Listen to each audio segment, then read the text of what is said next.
"Why don't we handle this somewhere more private, sweetheart?" The officer's fingers brushed against Melissa Warner's arm, his badge glinting under the patrol car's flashing lights. Her heart hammered against her ribs as the second officer positioned himself behind her, cutting off any escape route along the deserted country road. Sweat beaded along her hairline despite the autumn chill, her teacher's ID card trembling in her outstretched hand. "We could make this ticket disappear," the first officer murmured, stepping closer until she could smell the coffee on his breath. "If you're willing to be cooperative." Melissa's gaze darted desperately to the empty road stretching before and behind her, knowing no one would witness whatever happened next on this isolated stretch of highway. Through the darkness, headlights suddenly appeared in the distance, slowing as they approached the scene. Lights belonging to a pickup truck, driven by a man who had no idea that stopping tonight would forever alter 3 lives irrevocably bound by this moment of terror. Melissa Warner pressed the accelerator gently as she turned onto the secluded county road that would lead her home. Parent-teacher conferences always left her drained but fulfilled, and tonight's session with little Zoe Morgan's parents had run especially long. The digital clock on her dashboard read 8:47 p.m. "Almost home," she murmured to herself, rolling her shoulders to release the tension that had built up after 6 hours of discussing children's progress with anxious parents. The road stretched empty before her, bordered by dense pine trees that seemed to absorb the headlights of her modest sedan. Melissa hummed along to the soft melody playing from her radio, mentally reviewing her plans for tomorrow's lesson on autumn leaves. Her peaceful reverie shattered when flashing blue and red lights suddenly illuminated her rearview mirror. "What on earth?" Melissa frowned, checking her speedometer. She'd been driving 5 miles under the limit. With a sigh, she signaled and pulled onto the shoulder, reaching for her purse to retrieve her license and registration. 2 officers approached, one on each side of her vehicle. The taller one, with a name badge reading Dawson, tapped on her window. Melissa rolled it down, offering a polite smile. "License and registration, ma'am," Officer Dawson said, his flashlight beam sweeping across her face and down to her chest in a way that made Melissa instinctively cross her arms. "Of course," she replied, handing over her documents. "May I ask why I was pulled over, officer?" "Broken tail light," said the second officer, leaning down to peer through her passenger window. His badge read Reeves. His gaze lingered on her in a manner that sent an uncomfortable prickle up her spine. "That's strange," Melissa said, keeping her voice steady. "I just had my car inspected last month." Officer Dawson handed back her license, but kept her registration. "Step out of the vehicle, please." Alarm bells rang in Melissa's mind, but she complied, years of respecting authority guiding her actions. The night air was cool against her skin as she stood by her car, suddenly aware of how deserted this stretch of road was. "Where you coming from so late, pretty lady?" Officer Reeves asked, standing uncomfortably close. "Not many people out this way after dark." "I'm a kindergarten teacher," Melissa explained, taking a small step back. "Parent-teacher conferences ran late." "A teacher, huh?" Dawson's smile didn't reach his eyes. "Must be stressful work. Maybe you need to unwind a little." "I'm fine, thank you," Melissa replied firmly. "About my taillight." "You know," Reeves interrupted, "we could overlook the taillight situation. Maybe you'd like to join us for a drink instead. We're finishing our shift soon." Melissa's heart hammered against her ribs. These weren't routine questions, and the way both officers had positioned themselves, Dawson behind her, Reeves blocking her car door, made her feel trapped. "I appreciate the offer, but I need to get home," she said, trying to keep her voice from trembling. "It's late, and I have early classes tomorrow." "Come on now," Dawson said, his hand brushing her shoulder. "One drink won't hurt, unless you want us to take a closer look at your vehicle? Maybe do a field sobriety test?" The thinly veiled threat wasn't lost on Melissa. She opened her mouth to respond when the rumble of an approaching engine cut through the tension. A pickup truck slowed, then pulled over about 20 feet behind her car. "Everything okay here?" called a deep voice as the truck's door opened. A tall man stepped out, his broad shoulders silhouetted against his headlights. Officer Reeves straightened immediately. "This is police business, sir. Please return to your vehicle." The stranger walked forward confidently, stopping at a respectful distance. In the glow of the police cruiser's lights, Melissa could see he was roughly her age, with kind eyes that assessed the situation quickly. "Just checking," he said casually, raising his phone. "I'm recording this interaction, by the way. I know Chief Matthews personally. Play golf with him every Sunday. I'm sure he'd be interested to see how his officers conduct traffic stops." The change in the officer's demeanor was immediate and telling. "We were just finishing up here," Dawson said, suddenly professional. "Just a warning for the taillight, ma'am. Get it fixed soon." "I've got your badge numbers on video," the stranger added pleasantly. "Officers Dawson and Reeves, right? My daughter's class is baking cookies for the department tomorrow. I'll be sure to stop by with them personally." The officers retreated to their cruiser without another word. As they pulled away, Melissa released the breath she'd been holding, her knees suddenly weak with relief. "Thank you," she managed, looking up at her unexpected rescuer. "I don't know what would have happened if you hadn't stopped." "Jack Foster," he said, extending his hand. "And I think we both know exactly what might have happened. Mind if I follow you home? Just to make sure they don't circle back." Melissa's alarm jolted her awake at 5:30 a.m., fragments of unsettling dreams still clinging to her consciousness. She had tossed and turned most of the night, replaying the roadside encounter in her mind. Jack Foster's timely intervention had likely saved her from a situation she didn't want to contemplate. Before departing her driveway last night, he'd insisted on exchanging phone numbers. "Just in case you need a witness," he'd said, with a gentle smile that had momentarily pierced her carefully constructed defenses. After a quick shower, Melissa was pouring her first cup of coffee when her phone rang. The school's number flashed on the screen. "Hello?" she answered, expecting a student absence report. "Melissa, it's Principal Gardner." His normally jovial voice sounded strained. "I need you to come in early today. There's a situation we need to discuss before classes." "What kind of situation?" Anxiety tightened around her chest. "I'd rather discuss it in person. Can you be here by 7? "Of course. I'll leave now." 30 minutes later, Melissa sat across from Principal Gardner in his office, staring in disbelief at the police report he'd placed before her. "This says I was intoxicated and belligerent during a traffic stop last night," she said, her voice barely above a whisper. "That's completely false.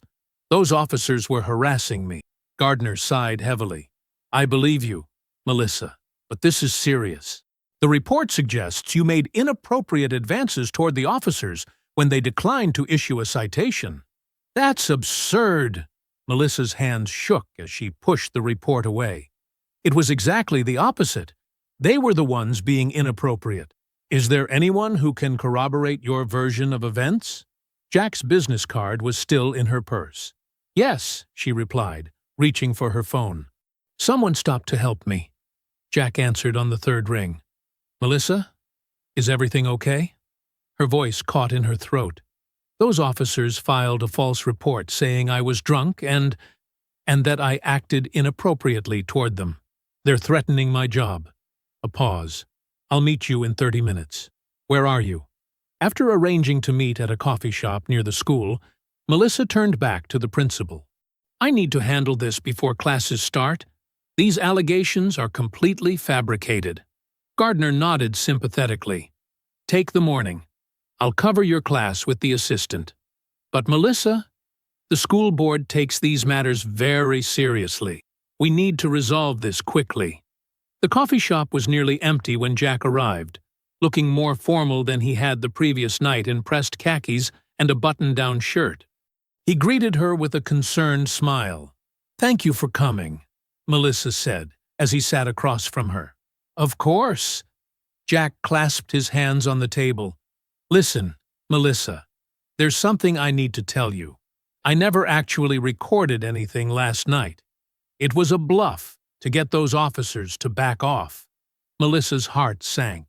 So, there's no evidence. No video evidence, he clarified. But I'm actually an attorney. I left a high-powered firm in Sacramento 3 years ago when my wife died. Needed to focus on raising Emma, my 7-year-old daughter. I'm sorry about your wife, Melissa said softly. Jack nodded in acknowledgement. The point is, I know how to fight this. Officers Dawson and Reeves clearly didn't know they were harassing an attorney's friend. He hesitated over the last word, as if unsure how to define their sudden connection. Why would they do this? File a false report? Preemptive strike, Jack explained, stirring his untouched coffee. They're establishing their version of events before you can report them. It's actually good news. It means they're scared. Good news? My reputation and career are on the line.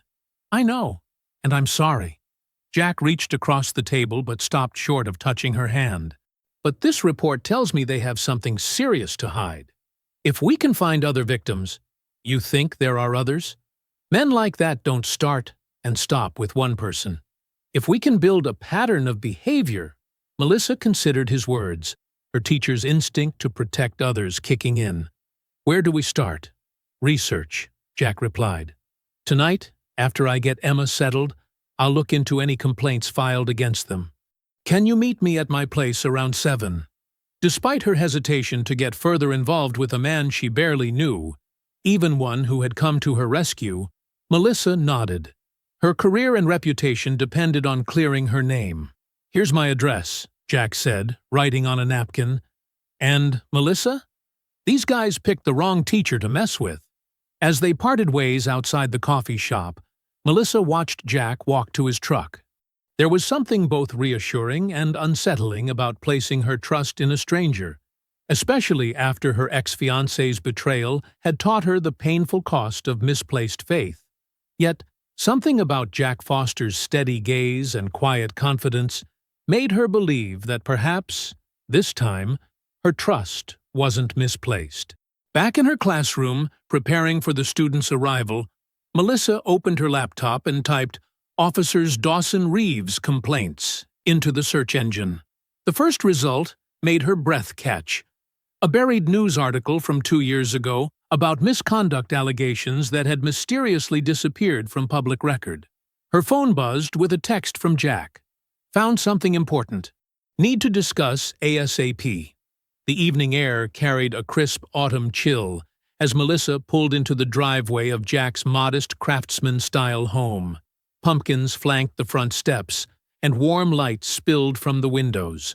Her knuckles had barely grazed the door when it swung open to reveal a miniature version of Jack, a little girl with the same soulful eyes and determined chin. "Are you Miss Warner?" the child asked, studying Melissa with unabashed curiosity. "Daddy said you're a teacher who needs our help. I'm Emma, and I'm 7 3/4. Emma, let our guest come inside before the interrogation," Jack called from somewhere deeper in the house, his voice warm with affection. The little girl grabbed Melissa's hand with surprising confidence, leading her into a cozy living room where children's drawings adorned the walls alongside framed photographs. "Do you teach big kids or little kids?" "I'm in 2nd grade, but Dad says I read at a 4th grade level." "I teach kindergarten," Melissa replied, charmed despite herself. "So my students are a bit younger than you." "Emma, why don't you show Miss Warner your science project while I finish setting up in the office?" Jack suggested, appearing in the doorway with a genuine smile that crinkled the corners of his eyes. For the next 15 minutes, Melissa found herself drawn into Emma's elaborate explanation of her solar system model, complete with a meticulously painted Jupiter that featured the great red spot in exactly the right place. There was something disarming about the child's earnest enthusiasm that melted another piece of the protective wall Melissa had built around her heart. "Emma, time for your show," Jack announced, entering with a tray of coffee mugs. "1 episode, then homework, okay?"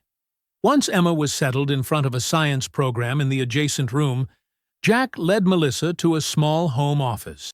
His laptop screen displayed a private online forum with the heading Badge Abuse, Porterville County. "I found this yesterday," Jack explained, his voice lowered. "It's an anonymous forum where women share experiences with officer misconduct. Look at these posts from the past 18 months.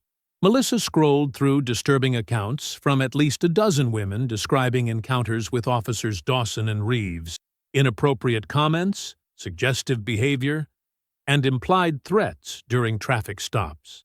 They've been systematically targeting women driving alone at night," Jack said grimly.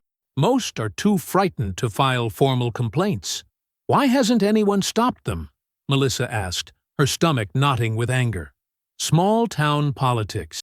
Reeves is the nephew of a county commissioner, but I've identified 5 women who might be willing to provide statements if they knew they weren't alone." Jack ran a hand through his hair, a gesture Melissa was beginning to recognize as a sign of his frustration. "The problem is, even with multiple testimonies, it might not be enough." "What about security cameras?" Melissa suggested. "The gas station near where I was pulled over might have footage of the road." Jack looked at her with newfound respect. "That's brilliant. I'll drive the route tomorrow to check for cameras." In the adjacent room, Emma's program ended. The little girl appeared in the doorway, clutching a stuffed otter. "Daddy, I'm sleepy." "It's past your bedtime, Pumpkin," Jack said gently. "Say goodnight to Miss Warner." "Good night, Miss Warner," Emma mumbled, shuffling to Melissa for an unexpected hug. "Will you come back tomorrow? Daddy smiles more when you're here." "Emma!" Jack's cheeks flushed as he ushered his daughter toward her bedroom, throwing Melissa an apologetic glance over his shoulder. Left alone, Melissa wandered into the living room, drawn to a collection of photographs on the mantel.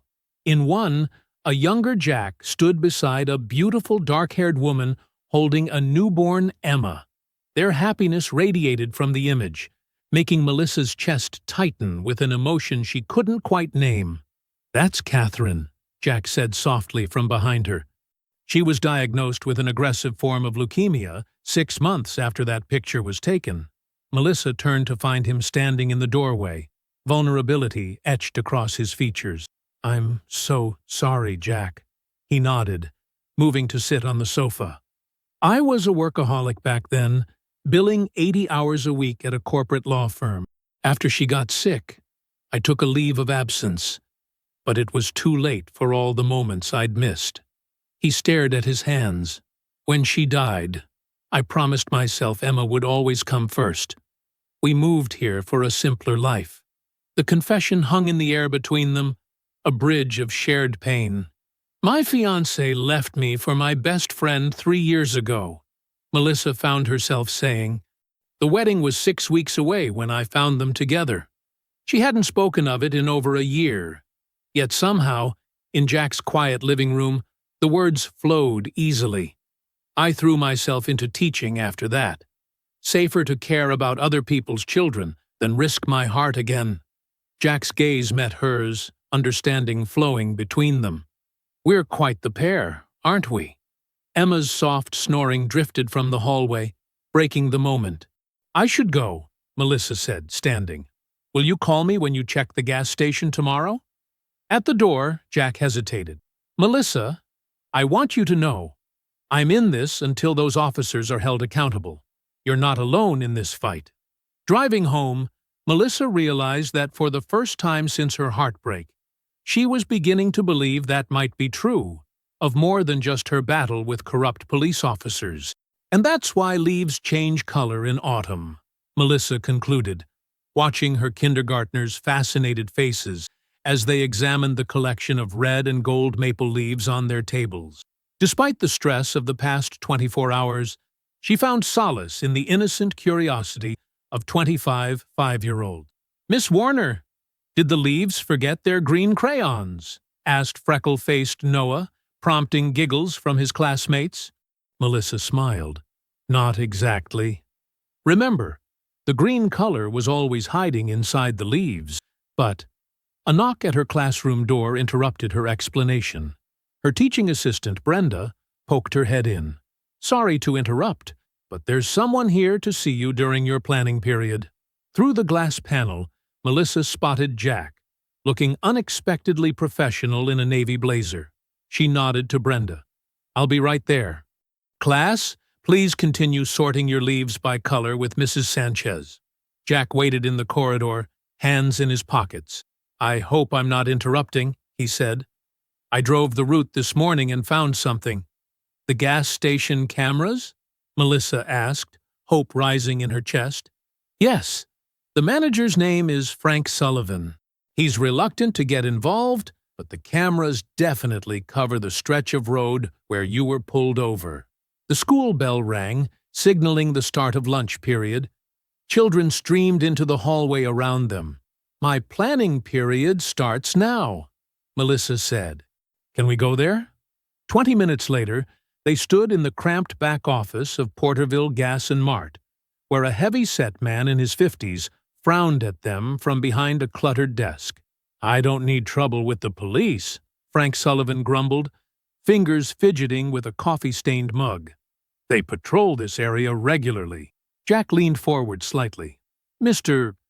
Sullivan, what if your daughter or wife was pulled over by these officers?" The man's expression shifted. "My niece had an uncomfortable experience with Porterville police last summer. Wouldn't talk about the details. That's why we need your help," Melissa said gently, "to make sure it doesn't happen to anyone else." Sullivan sighed heavily, then turned to his computer. "What night was this?"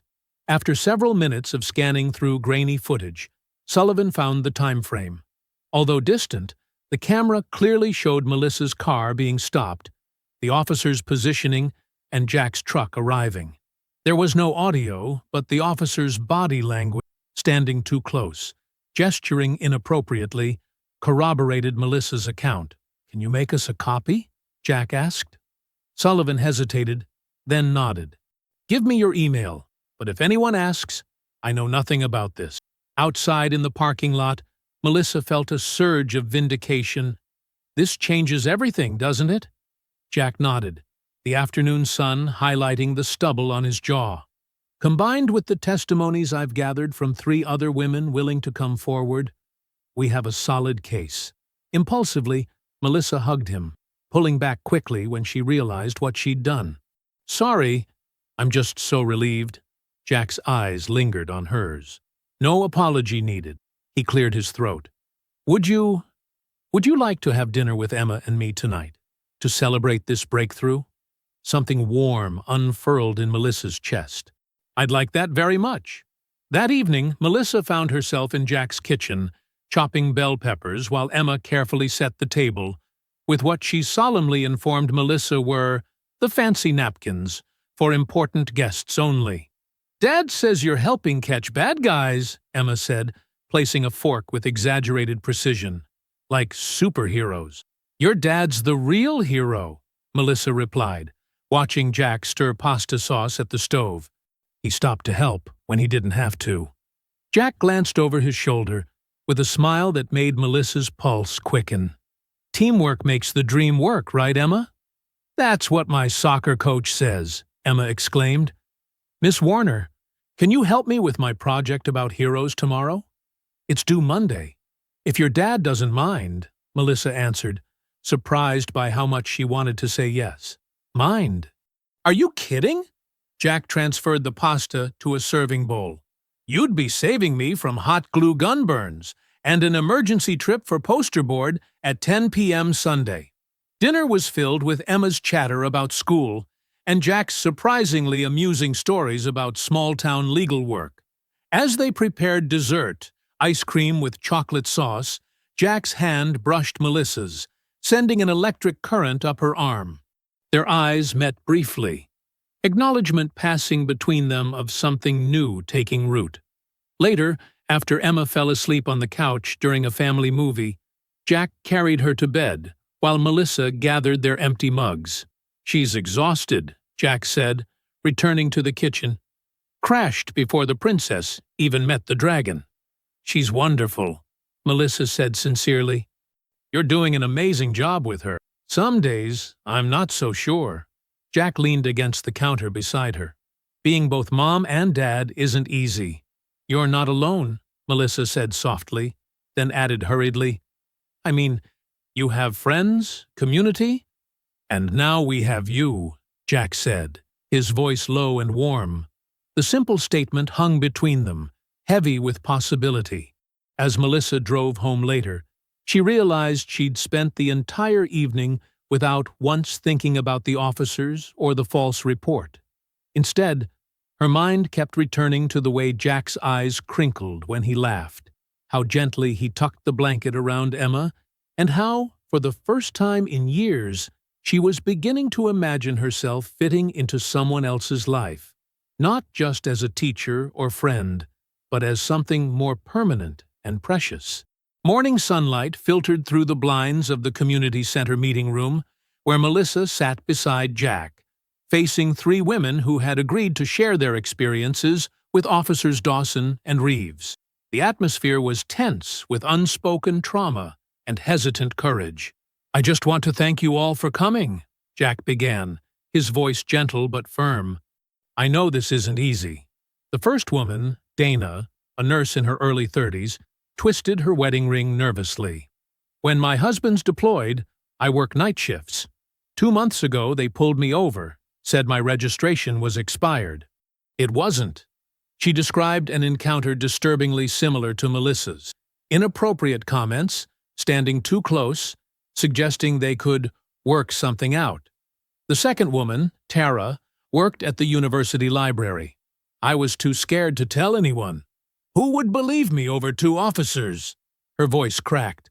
They called my workplace the next day, asked when I'd be working late again. The third, Jessica, a college student, had been pulled over 3 times in 2 months. The last time, Officer Dawson said maybe I needed a personal escort home. I've been taking the long way home ever since, even though it adds 20 minutes. As each woman reviewed and signed her statement, Melissa felt a complex mixture of emotions: anger at the officers, solidarity with these women, and growing admiration for Jack, who treated each testimony with compassion and professionalism. With these statements, the security footage, and Melissa's experience, we have enough to approach Police Chief Matthews, Jack explained. He has a reputation for integrity. I believe he'll take this seriously. That afternoon, Jack and Melissa sat across from Chief Matthews, a stern-faced man with salt-and-pepper hair, as he reviewed the evidence they'd compiled. I've had suspicions about these two for some time, Matthews admitted, removing his reading glasses. But complaints were always withdrawn before formal investigations could begin. He looked directly at Jack. This pattern is disturbing. I'm placing both officers on administrative leave effective immediately, pending a full investigation. What about the false report against Ms. Warner? Jack pressed. Consider it nullified, Matthews assured them. And Ms. Warner, I apologize on behalf of the department. This isn't what we stand for. Relief washed over Melissa as they left the station. In the parking lot, Jack turned to her, a smile breaking across his face. We did it. You did it, Melissa corrected. Without your help, I'd be fighting this alone. Actually, Jack said, checking his watch, I think this calls for a celebration. Emma's been planning a special dinner all day. She even made a menu with crayon illustrations. Any chance you're free tonight? The invitation warmed Melissa from within. I wouldn't miss it. Jack's home glowed with warmth as Melissa arrived that evening. Emma greeted her wearing an oversized apron, her hair pulled back in a lopsided ponytail. We made your favorite, Emma announced, pulling Melissa toward the dining room. How do you know my favorite? Melissa asked, amused. Dad asked what you liked when he called your school today. Your friend Mrs. Sanchez told him you love chicken parmesan. Melissa glanced at Jack, who shrugged sheepishly. Guilty as charged. The table was transformed with a tablecloth, candles, and Emma's fancy decorations, paper flowers and illustrated place cards. Jack had obviously put effort into the meal. The chicken parmesan was accompanied by garlic bread and a fresh salad. Throughout dinner, Melissa found herself watching the easy rapport between father and daughter. The way Jack listened attentively to Emma's school stories, the gentle corrections when she interrupted. There was something profoundly attractive about a man so dedicated to his child. After Emma went to bed, insisting on a goodnight hug from Melissa first, Jack invited her to the porch swing. The night was clear, stars scattered across the velvet sky like diamonds. "Thank you," Melissa said as they settled onto the swing. "Not just for dinner, but for everything. I don't know what would have happened if I hadn't driven by that night," Jack finished. "I've thought about that too. What if I'd been 5 minutes later? What if I'd taken a different route?" "Why did you stop?" Melissa asked, genuinely curious. "Most people would have driven past." Jack was quiet for a moment.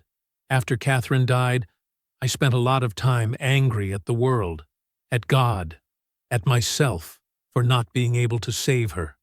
He looked up at the stars. "One night, Emma asked why bad things happen to good people. I didn't have an answer, but I told her maybe the point isn't why bad things happen, but how we respond when they do." The swing creaked softly as they swayed. Jack's hand found hers in the darkness. "The truth is, Melissa, you and Emma have brought something back into my life that I thought was gone for good." Their eyes met, and the connection between them felt almost tangible. Jack leaned forward slowly, giving her time to pull away if she wanted. Instead, Melissa closed the distance, their lips meeting in a kiss that felt like coming home after a long journey. When they finally parted, Jack's eyes held a question. Melissa answered it with a smile, her heart opening to possibilities she'd long since abandoned. "I should go," she whispered, though everything in her wanted to stay. As Jack walked her to her car, the night wrapped around them like a promise. For the first time in years, Melissa allowed herself to believe that perhaps some endings were merely the beginning of something far more beautiful. The next morning, Melissa hummed softly as she arranged counting blocks on student tables, her mind replaying last night's kiss. The classroom felt brighter somehow, as if her newfound happiness had physically altered the space. She'd spent years convinced that romance was a chapter closed in her life, yet here she was, feeling like a teenager with her first crush. Principal Gardner's knock interrupted her reverie. "Morning, Melissa. Got a minute?" "Of course," she replied, noticing his unusually serious expression. "Is everything okay?" Gardner closed the classroom door before speaking. "I've received some concerning calls from parents." Melissa's smile faded. "About what?" "There are rumors circulating about your recent interaction with the police." He cleared his throat uncomfortably. "Some parents are questioning your suitability as a teacher." "What? That's absurd." Melissa felt her cheeks flush. "Those officers filed a false report that's been dismissed.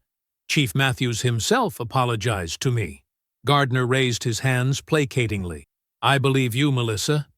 But perception matters in a small town. Parents are protective of their children." "Who called?" Melissa demanded, her earlier happiness evaporating. "I can't disclose that." Gardner sighed. "Look, it'll blow over. Just keep a low profile for now, okay?" After he left, Melissa sank into her chair, stunned. The officers had been suspended. She should have felt vindicated. Instead, she felt tainted by association, as if she'd done something wrong. The morning dragged as Melissa attempted to focus on teaching, her thoughts constantly returning to Gardner's warning. During lunch break, she retreated to the teacher's lounge to call Jack, needing to hear his reassuring voice. "Hey," he answered warmly. "I was just thinking about you." "Jack," she began, lowering her voice as another teacher entered the lounge. "Principal Gardner says parents are complaining about me because of the police situation." "That's ridiculous," Jack replied, his tone shifting to attorney mode. "The complaint against you was withdrawn. Unless—" He paused. "Melissa, this might be retaliation. Let me make some calls." After school, Melissa was erasing the whiteboard when her classroom phone rang. The call was brief.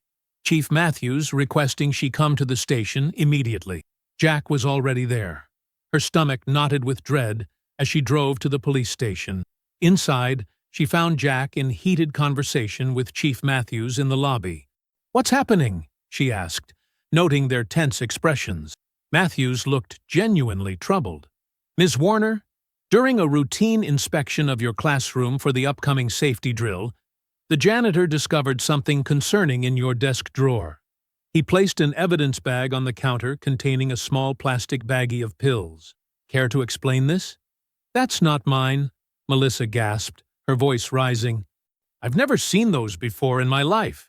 The officers you accused are claiming you have a substance abuse problem," Matthews continued. "That it's why you fabricated harassment allegations." "That's absurd," Jack interjected. "This is clearly retaliation. Those pills were planted." Matthews rubbed his forehead wearily. "I believe you, but I need evidence, not just assertions. We're checking school security footage." An hour later, they gathered in Matthews' office to review grainy footage from the school's security camera. The timestamp showed 12:15 p.m., during Melissa's lunch break when she'd been calling Jack. A figure in a police uniform entered her empty classroom, moving directly to her desk. "That's Officer Reeves," Matthews confirmed grimly, despite being on administrative leave. Relief flooded through Melissa. "So this proves I was set up?" "It does," Matthews nodded. "And it proves they're desperate. I've dispatched officers to bring in Dawson and Reeves." He stood, extending his hand. "Ms. Warner, Mr. Foster, thank you for your persistence. This goes deeper than I imagined." As they left the station, Melissa felt lighter, vindication replacing her earlier distress. "I can't believe they stooped so low." Jack checked his phone. "I need to pick up Emma from her playdate. Want to join us for ice cream to celebrate?" "I'd love to," Melissa smiled, then frowned as Jack's phone buzzed repeatedly. "Everything okay?" "That's odd," Jack muttered, checking the screen. "It's Chief Matthews. He says he needs to speak with us urgently, but he's not at the station anymore. He wants us to meet him at the courthouse." He showed her the text. "Says it's about evidence Dawson and Reeves destroyed that might affect other cases." "Should we go now?" Melissa asked. Jack nodded. "Let me call Emma's friend's mom to ask if she can stay longer." After a brief conversation, he turned back to Melissa. "All set. The courthouse is just 3 blocks away. We can walk." As they approached the imposing brick building, Melissa noticed it seemed unusually quiet for a weekday afternoon. "Are they even open this late?" Matthews said to use the side entrance, Jack replied, leading her around the corner to a service door. "He's meeting us inside." The moment they entered the dim corridor, Melissa sensed something was wrong. The hallway was deserted, with no sign of the police chief. "Jack!" she whispered, grabbing his arm. "I don't think—" The sound of the door slamming shut behind them cut off her words. Jack instinctively pushed Melissa behind him as a figure stepped from the shadows.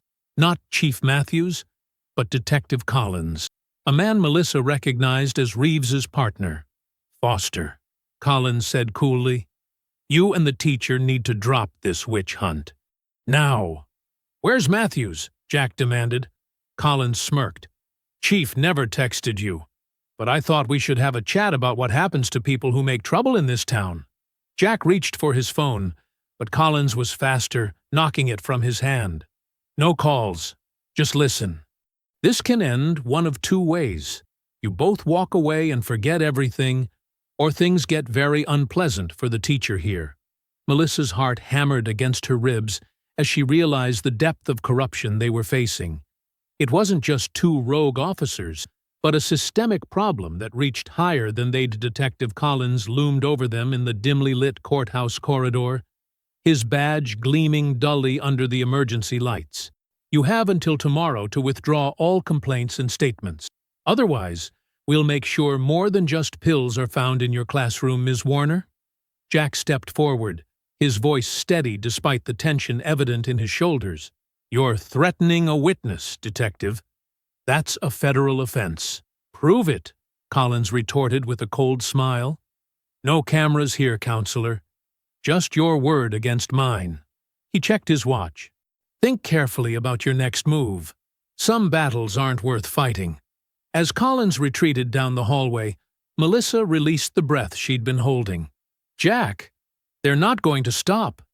No, they're not, he agreed, retrieving his phone from where it had skittered across the floor. The screen was cracked, but it still functioned. And neither are we. We need to get out of here. Now. Outside, the late afternoon sun cast long shadows as they hurried back toward the police station, Jack's hand protectively at the small of Melissa's back. We need to tell Matthews what just happened. Will it matter? Melissa asked, her voice wavering. If Collins is involved, who else is? How high does this go? Before Jack could answer, his phone rang. It's Emma's playdate, Mom, he said, answering quickly. The brief conversation left him pale. Emma's gone. She said she had to go home for something important and left 20 minutes ago. Her house is only 2 blocks away, but Emma never made it there. Panic surged through Melissa. They wouldn't. I don't know, Jack interrupted, already running toward his truck. But I'm not taking chances. Call Matthews. Tell him what happened with Collins and about Emma. The next 30 minutes were a blur of frantic searching. Jack drove through the neighborhoods surrounding the playdate home, calling Emma's name out the window, while Melissa repeatedly tried Chief Matthews's number, reaching only his voicemail. Jack, stop the truck, Melissa suddenly said, spotting a familiar figure on the sidewalk ahead. A small girl with a purple backpack, walking determinedly alone. Emma! Jack shouted, slamming the truck into park and leaping out. He scooped his daughter into a fierce hug before setting her down to examine her face. What happened? Why did you leave Sarah's house? You said you needed me for something important, Emma replied, confusion clouding her features. The police officer said you sent him to tell me? Jack and Melissa exchanged horrified glances. What officer, sweetheart? Melissa asked gently, kneeling to Emma's level. He didn't say his name, but he had a badge like in your police books, Daddy. Emma's lower lip trembled. Did I do something wrong? No, honey, Jack assured her, his voice tight with controlled emotion. But I need to know exactly what happened. Emma explained how a police officer had come to Sarah's house, telling her that her father needed her home immediately for an emergency. Sarah's teenage sister had been babysitting, and, recognizing the uniform, allowed Emma to leave after the officer promised to drive her home. But then he got a call and said he had to go help someone else, Emma continued. He said I should walk the rest of the way because it wasn't far. I remembered the stranger danger rules, Daddy. But he was a police officer. Jack hugged Emma close again, his eyes meeting Melissa's over his daughter's head. The message was clear. The officers were escalating, using a 7-year-old child to intimidate them. We're going straight to Matthews, Jack said firmly, helping Emma into the truck. This has gone too far. At the station, they found Chief Matthews in his office reviewing security footage from the school. His expression darkened as Jack relayed the courthouse threat and Emma's encounter. Detective Collins claimed to be acting on your instructions, Jack finished. And now they've involved my daughter. Matthews's face grew thunderous. I never sent Collins to meet you. And using a child, he shook his head in disgust, then turned to Emma with a gentle smile. You're very brave, young lady. Would you like to see the special stickers we give to honorary junior officers while I talk to your dad? After Emma was settled with a female officer in the break room, Matthews closed his office door. This is worse than I thought. The evidence suggests Dawson and Reeves have been running a protection racket, targeting vulnerable women for years, but they couldn't operate without cover from someone higher up. Collins, Melissa supplied, and possibly others. Matthews agreed grimly. I've contacted Internal Affairs and the district attorney. We're building a case, but I need something concrete on Collins. Jack's expression shifted, a realization dawning. I may have something. He pulled out his phone. The night I stopped to help Melissa, I had my dash cam running. It's a habit from my days as a trial attorney, documenting everything. I never mentioned it because I was focused on the direct evidence against Dawson and Reeves, but it might have captured audio of the entire encounter. Hope flickered in Melissa's chest. "Where's the footage?" "Stored on my home computer," Jack replied. "I haven't reviewed it yet." Matthews stood decisively. "Let's go get it. I'll have Officer Wilson stay with Emma here. She'll be safe." At Jack's home, they gathered around his computer as he accessed the dashcam footage. The video showed his truck approaching Melissa's stopped car. But more importantly, the sensitive microphone had captured the officer's comments before Jack intervened. Explicit harassment and thinly veiled threats that corroborated Melissa's account perfectly. "This is exactly what we needed," Matthews said, watching the footage with growing satisfaction. Clear evidence of harassment, abuse of power, and with the school footage of Reeves planting evidence, we can establish a pattern of criminal behavior and conspiracy. Matthews made a call, speaking in clipped, authoritative tones. "I want Dawson, Reeves, and Collins brought in. Now. And get the DA on the line." He turned back to Jack and Melissa. "We'll need your formal statements. This ends today." As Matthews stepped outside to coordinate the arrests, Jack turned to Melissa, relief and determination mingling in his expression. "I'm sorry I didn't mention the dash cam sooner. I should have checked the footage immediately." Melissa shook her head, taking his hands in hers. "You couldn't have known how far they'd go. What matters is that Emma is safe, and now we can stop them for good." The weight of the past few days seemed to lift as they shared a brief, affirming kiss. A promise that whatever challenges lay ahead, they would face them together. 3 months passed like the turning of seasons, autumn's fiery colors yielding to winter's first tentative snowflakes. The community park buzzed with activity despite the cool temperature, festooned with banners announcing "Porterville honors our heroes" across the pavilion entrance. Melissa adjusted a stack of pamphlets on the information table, each bearing the logo of the newly formed Safe Stops Initiative, the support network she'd founded for victims of harassment by authority figures. What had begun as a small gathering of women sharing similar experiences had blossomed into a recognized advocacy group partnering with the police department's reformed community outreach program. "Need any help?" Jack appeared beside her, carrying 2 steaming cups of cider. The past months had softened the worry lines around his eyes, replacing them with crinkles of happiness that appeared whenever he looked at her, which was often. "I think we're all set," Melissa replied, accepting the cider gratefully. "Has Emma finished her poster for the Children's Advocacy booth?" "Almost. She's determined to use every color in her marker collection." Jack's gaze drifted to where his daughter sat, cross-legged on a picnic blanket, tongue caught between her teeth in concentration as she decorated a poster about knowing your rights. The investigation into Officers Dawson and Reeves had revealed a protection racket spanning 5 years and involving over 20 women. Detective Collins had turned state's evidence, exposing 2 other officers and a dispatch supervisor involved in covering up complaints. The case had made headlines across the state, prompting a department-wide audit and sweeping reforms under Chief Matthews' determined leadership. For Melissa, the most profound change had been personal. The walls she'd built around her heart had crumbled completely, allowing her to embrace not just her relationship with Jack, but also the unexpected role of maternal figure to Emma, who had taken to introducing Melissa to everyone as "my dad's girlfriend and my future mom," with unabashed optimism. "There you 2 are," Chief Matthews approached, resplendent in his dress uniform. "Almost time for the ceremony. You ready for your speech, Jack?" Jack nodded, though Melissa detected a hint of nervousness in his smile.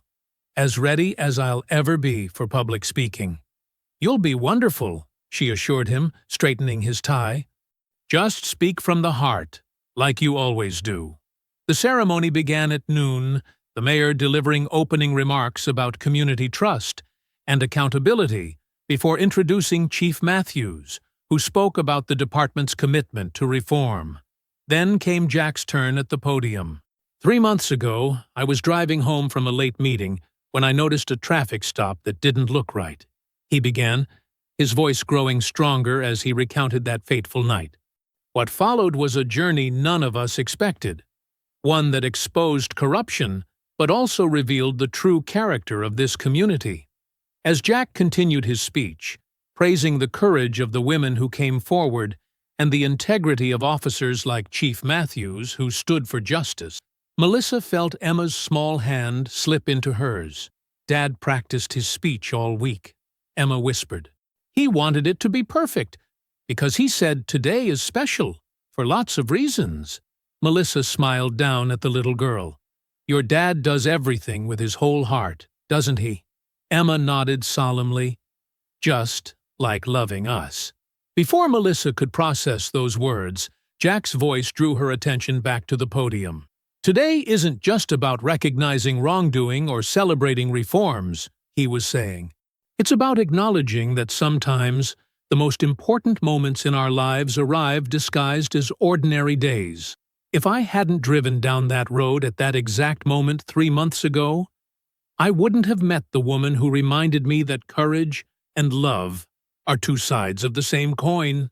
Jack's eyes found Melissa's in the crowd, and the intensity of his gaze made her breath catch. "Melissa Warner taught me that true bravery isn't about facing danger without fear. It's about moving forward despite that fear. She showed Emma and me that family isn't just who you're born to, but who you choose to build your life around." To Melissa's surprise, Jack stepped away from the podium and walked directly toward her. The crowd parted as he approached, a hush falling over the gathering. Emma bounced excitedly beside her. "3 months ago, I was a single dad who believed some chapters of my life were permanently closed," Jack said, his voice carrying across the now silent park as he stopped before her. "I was wrong." With a grace that belied his nervous energy, Jack lowered himself to one knee. Emma stepped forward, solemnly presenting a small velvet box from her pocket. "Melissa," Jack continued, his voice steady despite the emotion shimmering in his eyes, "you taught Emma and me that second chances aren't just possible. They're worth fighting for. You reminded me that the heart has an infinite capacity to love, even after loss." He opened the box, revealing a delicate vintage ring with a solitaire diamond surrounded by smaller sapphires. "You've already made us happier than we ever thought possible. Would you do us the extraordinary honor of becoming a permanent part of our family? Will you marry me?" The world narrowed to this single moment. Jack's hopeful eyes, Emma's barely contained excitement, and the absolute certainty in Melissa's heart. "Yes," she whispered. Then louder as joy bubbled up within her. "Yes!" As Jack slipped the ring onto her finger, Emma launched herself into their embrace. The crowd erupted in applause and cheers, but Melissa hardly noticed. In Jack's arms, with Emma's small hands clasped around them both, she had found something she'd stopped believing existed. Not just love, but a home built on courage, trust, and the kind of everyday heroism that changes lives one brave intervention at a time. "I always wanted a mommy who was brave enough to fight the bad guys," Emma whispered against Melissa's waist. "And now I've got the bravest one of all." 6 months after the proposal in the park, Porterville Community Church glowed with the soft radiance of hundreds of candles.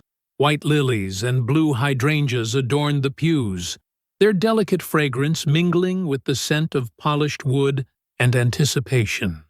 In the small anteroom, Melissa stood before a full-length mirror, hardly recognizing the woman who gazed back at her. A bride, serene and hopeful, in a simple lace gown that skimmed her curves before flaring gently at the knees. "You look like a princess," Emma declared from her perch on a velvet settee, resplendent in her junior bridesmaid dress of pale blue. At 8 years old, she took her responsibilities with characteristic seriousness, checking the basket of rose petals for the 3rd time to ensure she had enough for the entire aisle. "And you," Melissa replied, bending to adjust Emma's flower crown. Look exactly like the fairy queen you were meant to be. A knock at the door preceded the entrance of Brenda, Melissa's teaching assistant and maid of honor, carrying a small blue box. "Something borrowed," she explained, opening it to reveal a delicate pearl bracelet. "My grandmother wore it at her wedding 62 years ago." As Brenda fastened the clasp around Melissa's wrist, the enormity of the day washed over her. Just 9 months ago, she had been a woman defined by her past disappointments, her heart sealed behind protective walls. Now she stood on the threshold of a future brighter than any she'd dared imagine, not just as Jack's wife, but as Emma's mother, a role that filled her with equal parts joy and humbling responsibility. "It's time," Principal Gardner announced from the doorway, resplendent in his role as stand-in father, to give the bride away. "Everyone's ready." The church fell silent as the processional music began. Emma proceeded first, scattering rose petals with artistic flair, followed by Brenda in her elegant navy gown. Then, as the familiar strains of Canon in D filled the sanctuary, Melissa appeared on Gardner's arm. At the altar stood Jack, his eyes never leaving hers as she approached. Beside him, Chief Matthews beamed proudly in his role as best man, a friendship forged in the crucible of their shared commitment to justice, now extending into this celebration of love. "Dearly beloved," began Pastor Wilson, his voice resonating through the hushed sanctuary, "we are gathered here today, not only to witness the union of two hearts, but to celebrate the extraordinary journey that brought them together." As vows were exchanged and rings presented, Melissa marveled at the unexpected path that had led her here. The traffic stop that might have been merely frightening had instead become the catalyst for transformation, not just for her and Jack, but for an entire community. "In the face of injustice," Jack vowed, his voice steady and sure, "you showed me what true courage looks like. I promise to stand beside you through whatever challenges lie ahead, to love you more deeply with each passing day, and to build a home where Emma, and perhaps one day, others, will learn what it means to love without reservation." Melissa blinked back tears as she spoke her own vows, promising to cherish the family they were creating together, to nurture the bond between them that had been forged through adversity, and to remember always that love, like courage, was a choice made new each day. "And now," Pastor Wilson announced after they had exchanged rings, "I have a special request from the junior bridesmaid before I pronounce this couple husband and wife." Emma stepped forward, solemn in her important moment. From her basket, she withdrew a small velvet pouch. "Ms. Melissa," she said, her clear voice carrying through the church, "Daddy isn't the only one making promises today." With Jack's encouraging nod, Emma opened the pouch and removed a delicate silver bracelet with a heart-shaped charm. "This is a mommy bracelet," she explained. "I picked it special because, when you marry my daddy, you're also becoming my mommy." Her voice wavered slightly. "Will you promise to be my mom forever and ever, no matter what?" A collective murmur of emotion rippled through the congregation as Melissa knelt to Emma's level, unmindful of her wedding gown. "Emma," she said, her voice thick with emotion, "loving you has been the easiest promise I've ever made. Yes, I will be your mom forever and ever, through every skinned knee, every homework project, every triumph, and every disappointment." She extended her wrist, allowing Emma to fasten the bracelet alongside the borrowed pearls. "My heart was incomplete until you and your father showed me what I was missing." As she rose, Jack's eyes shimmered with unshed tears, his love for them both evident in every line of his face. Pastor Wilson cleared his throat, visibly moved. "By the power vested in me," he declared, "I now pronounce you husband and wife, and officially family. What God has joined together, let no one put asunder." Their kiss was gentle yet profound, a promise sealed before friends who had witnessed their journey from strangers to spouses. As they turned to face the congregation, hand in hand with Emma between them, Melissa recognized many faces. Women from her support group, teachers from the school, officers who had stood for integrity during the department's reformation. "Ladies and gentlemen," Pastor Wilson announced, "I present to you Mr. and Mrs. Foster and their daughter, Emma." Stepping into the sunlight outside the church, surrounded by bubbles blown by laughing children, Melissa realized that sometimes life's greatest blessings arrive disguised as its greatest challenges, and that heroes are often found not in grand gestures, but in the courage to stop when others drive past, to stand when others look away, and to open one's heart when every instinct cries for caution. In the end, that was the most powerful lesson of all.